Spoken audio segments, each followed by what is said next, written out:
You ever look at companies like Apple or Microsoft and just wonder, how do they do it? How do they consistently launch these game-changing products that feel like they were made just for you? It's like they have some kind of secret formula for innovation, right?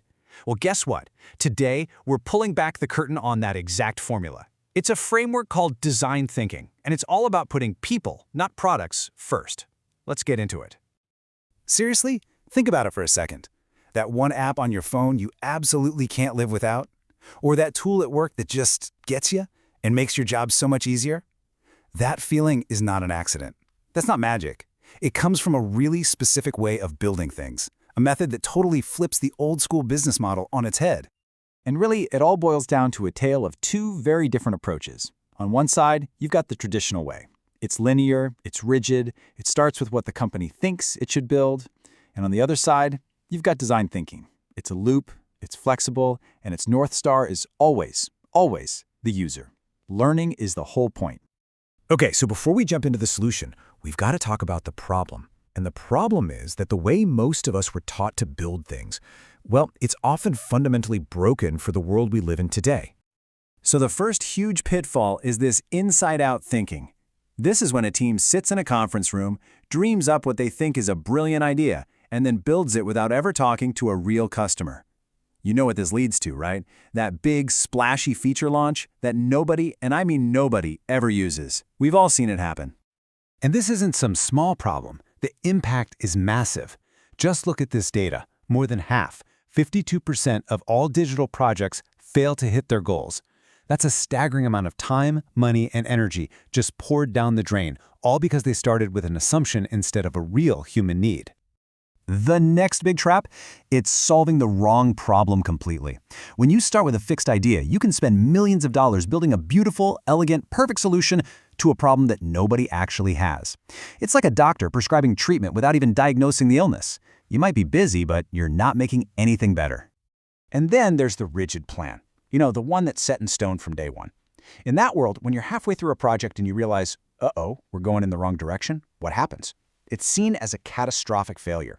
But in the world of real innovation, realizing you're wrong early on, that's not a failure. That's a massive win. And finally, the classic enemy of good products, silos. Oh yeah, you know the drill. The product team has an idea, they throw it over the wall to the design team. The design team makes a mock-up, throws it over the wall to engineering. Everyone's doing their little piece in a vacuum. And what's the result? A clunky, disconnected, frustrating experience for the only person who matters, the user. So, if the old way is so broken, what's the alternative? Well, this is where our hero, design thinking, enters the story. And it's not just another corporate buzzword. It is a fundamentally different and way more effective way to innovate. Probably the best definition comes from Tim Brown, the legend from Ideate. He describes it as a human-centered approach that finds that perfect sweet spot between what people desire, what technology can actually do, and what makes sense for the business. But notice what comes first in that list. It all starts with people. All right, that's the what. It sounds great, but how does it actually work? Let's get practical and break down the 5 core steps of how this whole thing comes to life. Here they are: empathize, define, ideate, prototype, and test. Now, the most important thing to see here is that this is not a straight line. You don't just do step 1, then 2, then 3, and you're done. No way. It's a loop. You might test a prototype, which gives you new empathy for your user, which makes you go back and redefine the entire problem. It's messy, it's dynamic, and that's why it works. And that first step, empathy, it is everything. It's the engine for this whole process. I love this quote from Microsoft CEO Satya Nadella. He gets it. Without deeply, genuinely understanding your user's world, their struggles, their goals, you're basically just guessing. And that's a very expensive game to play. Okay, theory is great, but I know what you're thinking. Does this stuff really work at the highest levels? For the biggest companies on the planet? The answer is a resounding yes. Let's look at a couple of incredible examples. First up, let's talk Apple. This famous quote from Steve Jobs, "This is the heart of design thinking." He understood that design wasn't just some pretty veneer you slap on at the end. It's the very soul of the product. It's about solving a problem for a person in the most elegant way possible. Look, when Jobs came back to Apple, the company was nearly bankrupt. His first move wasn't to ask, how can we sell more computers?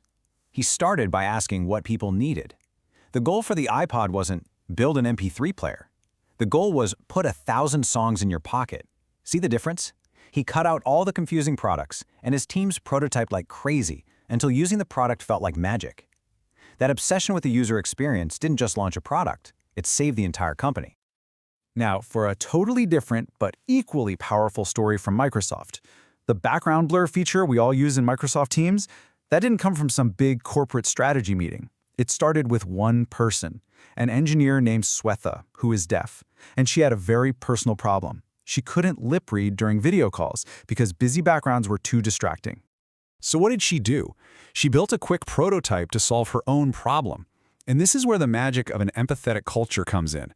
Her idea wasn't shut down, it was celebrated. It went from a small hackathon project to a feature shipped to millions of people in, get this, 1 month. Why? Because she solved a real human need that it turned out we all have. That's innovation. These stories are so inspiring, right? But design thinking isn't just about making you feel good. It delivers cold, hard, tangible business results. So let's talk about your playbook and what's in it for you. Here's the bottom line. You seriously reduce risk because you find out your idea is bad when it's just a cheap prototype, not after you've spent millions building it. You actually get to market faster because you do your learning up front, which avoids those huge, costly rebuilds later. You get a much higher return on investment because, surprise, surprise, you built something people actually want and will pay for. And maybe the best part, your teams will work better together because everyone, from marketing to engineering, is rallied around one clear mission: serving the customer. So how do you even start? It's way simpler than you think. Number 1, get out of the building. Seriously, go watch your users in their natural habitat. Number 2, try running a quick 1-week design sprint on a small idea. 3, start asking one question in every single meeting. What's our user evidence for that? And finally, give your team permission to experiment. And yes, that means giving them permission to fail, as long as they're learning something valuable. And that brings us to our final thought for today. I want you to think about the biggest, thorniest, most unsolvable problem your team is facing right now. Got in your head? Okay, now just ask yourself this. What could happen if you threw away all your old assumptions, all your internal biases, and just started simply with empathy?